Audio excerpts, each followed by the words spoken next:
বরাবরের মতো এবারও এইচএসসি পরীক্ষার ফলাফলে জেলার দ্বিতীয় স্থান ধরে রেখেছে রংপুরের police lines school and college.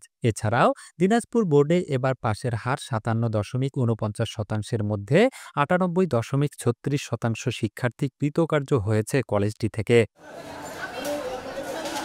চলতি সেশনে প্রতিষ্ঠানটি থেকে ৭৯৪ জন শিক্ষার্থী পরীক্ষায় অংশগ্রহণ করে ৭৮১ জন কৃতকার্য হয়েছে, যার মধ্যে ৩৮২ জনই পেয়েছে জিপিএ-৫, যা জেলার স্বনামধন্য বেশ কয়েকটি প্রতিষ্ঠানের চেয়ে গড় পাশের হারের চেয়ে বেশি। গেল বছরেও ৯৫.৪৮% উত্তীর্ণ হয়ে শীর্ষ স্থান ধরে রেখেছিল বিভাগীয় নগরীর এই শিক্ষা প্রতিষ্ঠানটি। প্রতিবারের মতো ভালো ফল নিয়ে উচ্ছ্বসিত Rangpur police lines school and কলেজের শিক্ষার্থী ও অভিভাবকরা। রেজাল্ট যেহেতু ভালো হয়েছে সেহেতু সবাই আমরা অনেক খুশি, সবারই আজকে একটা আনন্দের দিন। তো এটা নিয়ে আসলে অনেক খুশি আমরা। আমার রেজাল্ট জিপিএ-৫। আলহামদুলিল্লাহ, অনেক অনেক ভালো অনুভূতি। যেটা চেয়েছিলাম সেই রকম রেজাল্ট পে করতে পেরেছি, এটার জন্য অনেক শুকরিয়া আল্লাহ তাআলার কাছে। এটাই। আর ফিউচারে যেন এর চেয়ে ভালো কোথাও যাইতে পারি, এটাই। জিপিএ-৫ পেয়েছি। আমার পরিশ্রম এর উপর ডিপেন্ড করে রেজাল্ট হয়েছে। আর দ্বিতীয়ত আমার টিচার, আমার ফ্যামিলি এবং আমার সম্পূর্ণ কলেজের যারা শিক্ষক শিক্ষিকা ছিলেন সবার প্রতিই আমি কৃতজ্ঞ।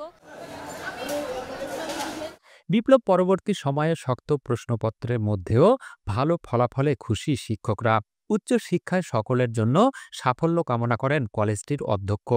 আমাদের টোটাল সর্বমোট রেজাল্ট যদি বলি তাহলে ৭৯৬ জন আমাদের পরীক্ষার্থী ছিল।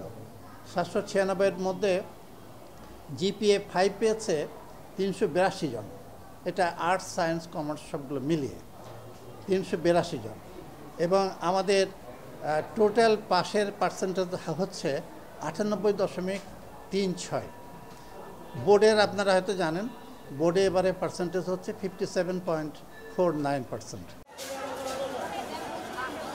একই সময়ে এবার ফলাফলে জেলার প্রথম স্থান ধরে রেখেছে Rangpur cantonment public school and college.